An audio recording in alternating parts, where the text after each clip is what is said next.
So today with the second part of the anatomy, which will talk about the muscle of the pelvic limb. As you can see here, this is the cadaver of the dog. This is the area here, which includes the area of the abdomen. We call it the trunk. Then we have here the area of the hind limb. It divided here the area of the pelvic region. We call it the ram. Then at the area of the femur, we call it as the thigh, and the last portion here, which is near the tibia and the fibula, we call it as the crus or crus. If we remove the skin from this area here, the first thing we can see, this is the area of the superficial fascia. If we remove the fascia, we'll see the area of the deep fascia. The deep fascia that found in the abdominal region, we call it the thoracolumbar deep fascia. In the area of the pelvic, we call it as the gluteal deep fascia. And the thigh, this area here, we call it as the fascia lata. And finally, the area we can see the tibia and the fibula, we call it as the crural fascia. At this area here, we have very important lymph node. We call it as the popliteal lymph node. This will be difficult to palpate in the normal animal, but in the sick animal will be easily to palpate. Now we talk about the muscles. This is the area of the head. This is the area of the tail. This is the dorsal and the ventral portion. The biggest muscle that found at the thigh region is the biceps femoris. Okay, and this muscle will start from this area here, and we have two portions. I will talk about them later here. This is the muscle, which is the largest, which is the number one. All of this muscle is the biceps femoris muscles. In the horse, again, this is the largest muscle, which is the biceps muscles. And we can see here, there's the other muscles, and we'll talk about them later. Sometimes this muscle will fuse with the gluteal muscle. You can see here again in the nominal, this muscle is the largest, which is the biceps muscle. And he is divided into two portions. We have the cranial and we have the caudal portion. So we'll start with the muscles. We'll start with the caudal group. As I said, the biceps is the largest. We have the semi-tendinous and we have the semi-membranous muscles. The one that will be the most lateral will be the biceps. Then at the middle, the semi-tendinous. And finally, the semi-membranous is the medial. So to help us for medial. So this is the muscle. We'll have this muscle here. All of this muscle is the biceps femoris muscle. These muscles originate from the sacrotuberous ligament. We'll talk about it later. And we have the ischiatic tuberosity, which is from the ischium. And the insertion is by the mean of the fascia lata and the crural fascia to the patella. This is the area of the patella through this fascia. See here, this is the fascia, the crural fascia, and we have the fascia lata. Ends in the patella and also ends in the cranial tibia, and some of it will end in the tuber calcaneus, which is the area here in the behind. So this will help in the formation of the major calcaneal tendon. Very important, as I said, at this area here we have a lymph node, which is the popliteal lymph node. Very important, if we cut this muscle here and reflect it, we will see a very important nerve here, which is the sciatic nerve. And remember, this area is very good area to give the injections, but you have to be alert that we have this sciatic nerve, so don't you have to do the puncture to reach the list level, because otherwise these chemicals in your injection will cause damage to the sciatic nerve. And here we have, if we reflect this muscle, which is the biceps femoris, we have this muscle here, which is the muscle, is the semi-tendinous, and the one just below it here will be the semi-membranosus. So this is the lateral, this is the middle, and this is the medial muscles. So the semi-tendinous muscle, the origin, again, same as the biceps from the ischial tuberosity, insertion in the dorsal-cranial border of the tibia. So this muscle here will extend to this area here, to the cranial, distal-cranial border of the tibia. And also, some of it will end in the medial surface body of the tibia and tuber calcaneus. So these two muscles, biceps and the semitendinosus, will help in the formation of the major calcaneal tendon. And the last muscle here, which is the semi-membranosus or membranous, again start from the ischial tuberosity and the insertion in the distal lip of the caudal rough surface of the femur.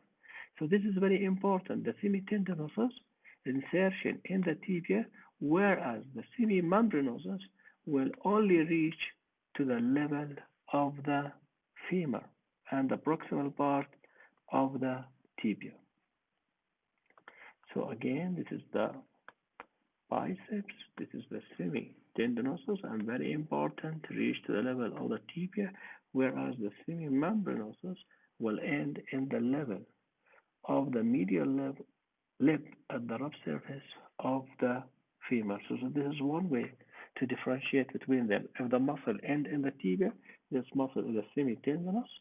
If the muscle end in the femur, this is the semimembranous.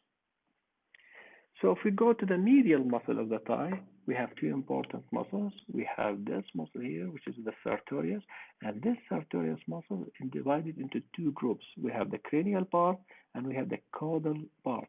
And the one in the caudal here is the gracilis.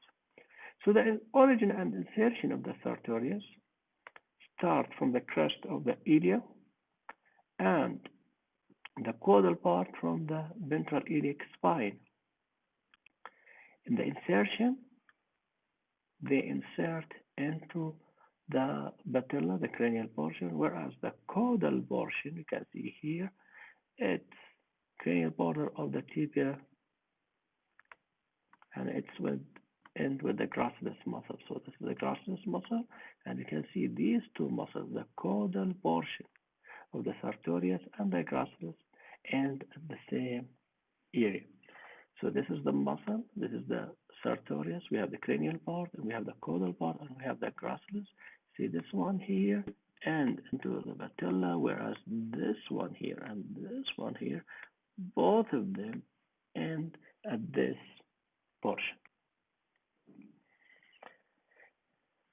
Another important muscle we see in the medial surface, we have this spindle-shaped muscles, which is the pectineus, the origin from the iliopubic eminence, and the insertion in the distal end of the medial lip of the caudal rough surface of the femur. This is the gracilis muscle. Okay, again, it starts from the pelvic symphysis, and the insertion, as I said, in the cranial border of the tibia with the biceps femoris, semitendinous, and the tuber calcaneus. Okay. Also, we have some parts that end with the sartorius. At this area here, we have a triangle. This area called the femoral triangle, and this is very important. It's a shallow triangular space by which the femoral vessels run to and from the pelvic limb. The blood vessel that supply the forelimb, the hind limb is the femoral nerve. This femoral nerve exits through the foramen. This foramen, we'll talk about it later, we'll talk about the blood vessels. This area here will have the femoral artery. At this area, the artery will be subcutaneous and we can easily palpate it. The boundaries of this area here, we have the sartorius cranially, and caudally we have the gracilis, okay, and medially we have the pectineus and the adductor muscles. The second muscle we have here, we have this pectineus here, we have the adductor muscle, this muscle here.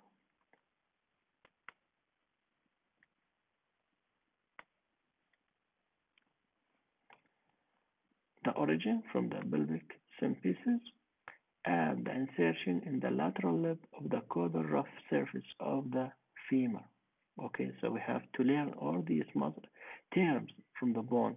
The lateral lip of the caudal rough face of the femur, and we have the median because each muscle will insert differently. So this is the area of the pectineus.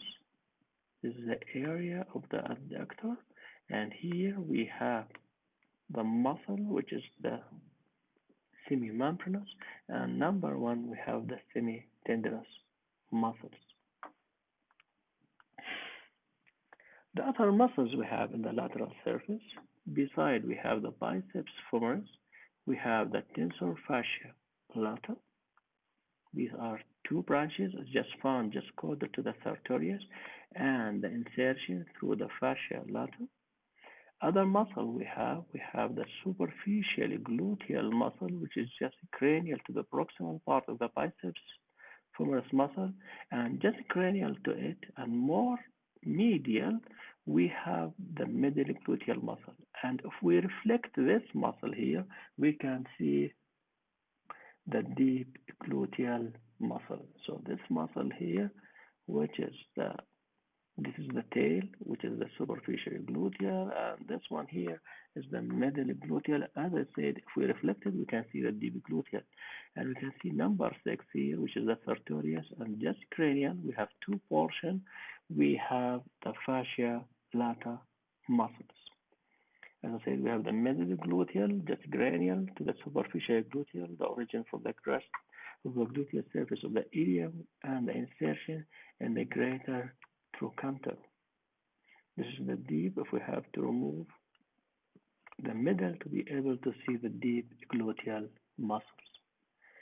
Other muscle that found in the caudal region, just near the obturator foramen, we have this muscle here. We have the internal obturator muscles.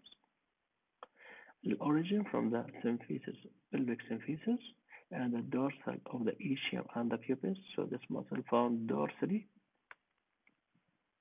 to the bones of the pelvic, and the insertion will be in the trochanteric fossa. Other muscles, we have the gemmelli. We have also the quadriceps femoris, but not very important for me. And also we have the external obturator. If you remember, the internal obturator just dorsal to the pubic and ischium. The external is just ventral to the pubis and the ischium. Other muscles that we have that found in the cranial portion of the thigh, cranial portion will be at this area here. We have the quadriceps femoris. From the name quadriceps, quad, we have four origins. We have the vastus lateralis, vastus medialis, and we have the rectus femoris. Okay, so we have the origin of these muscles start from the rectus femoris, from the ilium, and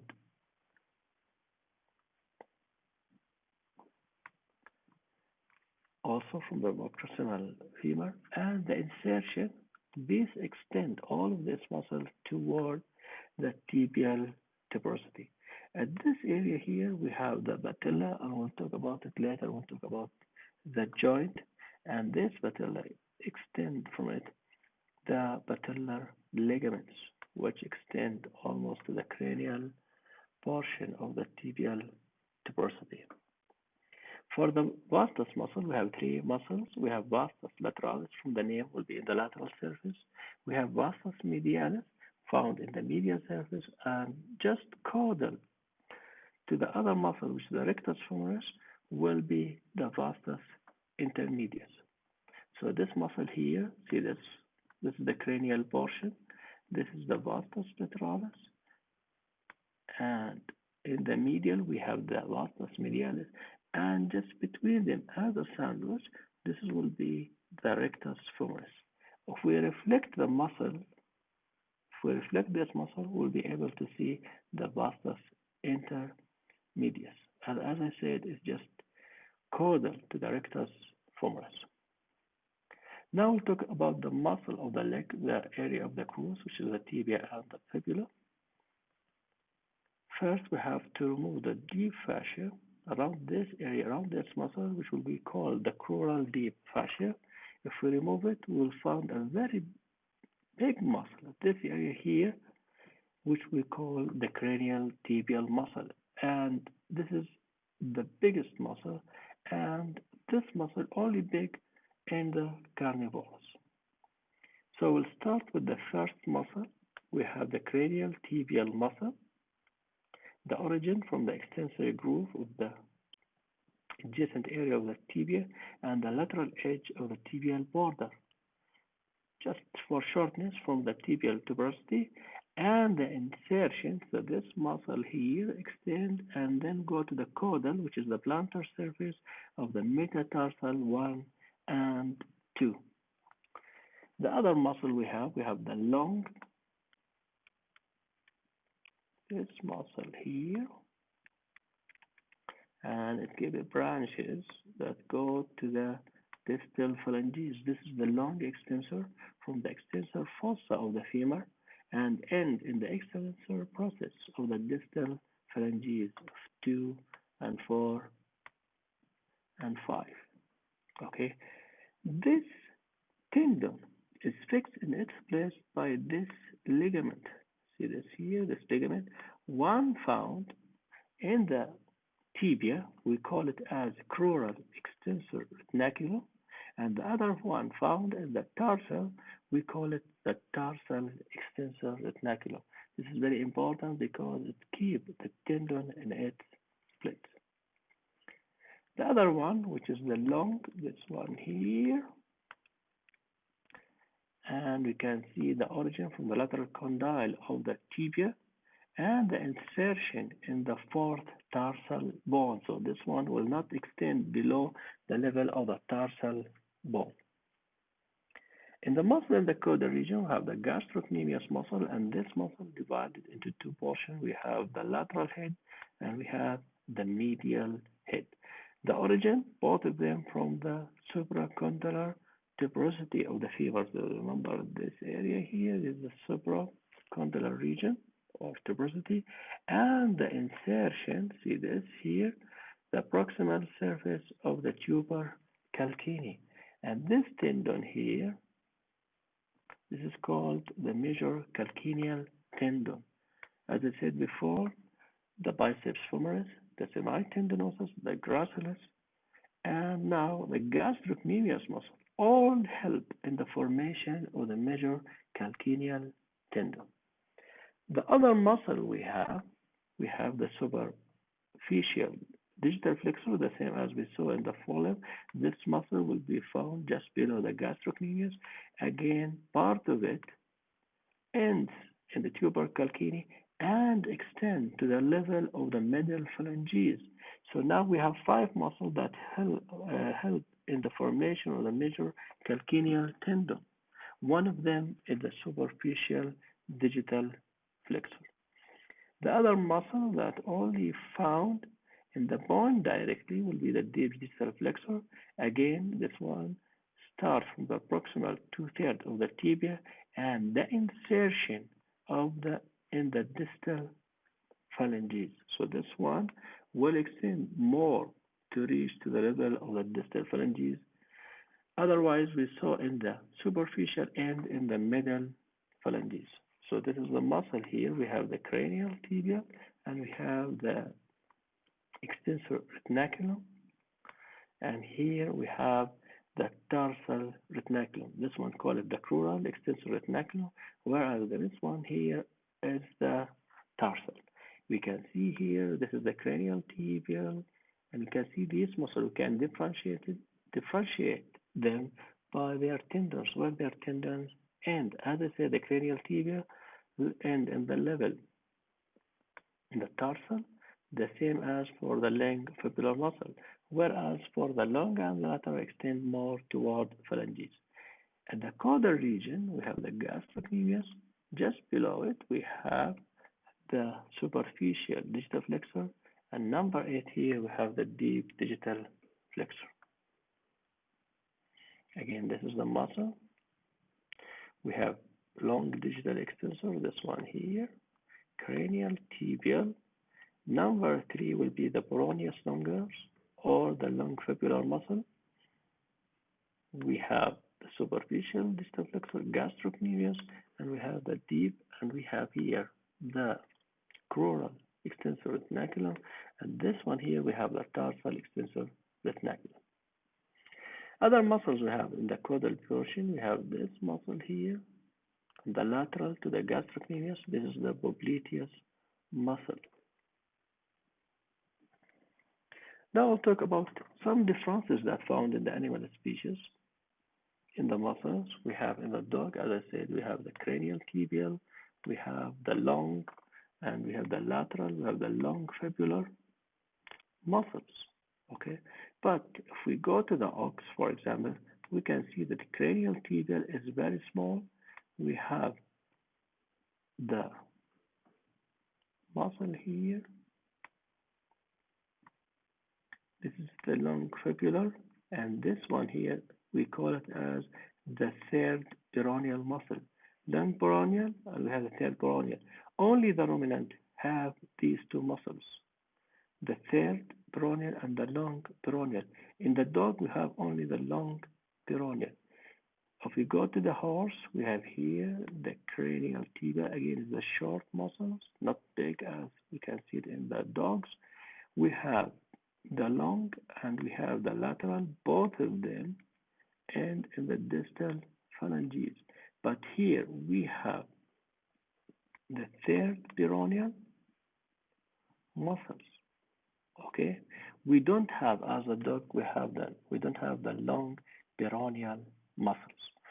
So in the dog, we have the cranial tibial, we have the long digital, we have the lateral digital extensor, and finally we have the long peroneal. In the ruminant, we have instead 5 muscles. We have the cranial tibial, we have extra this one here, which is the third peroneal, we have long and lateral, and we have long peroneal muscles. In the horse, only we have cranial tibial, we have the long digital extensor, the lateral digital extensor, and we can see here we have this tendon here, which is the tendon of the third peroneal muscles. So in the horse, we don't have the long peroneal, and in the dog, we don't have the third peroneal.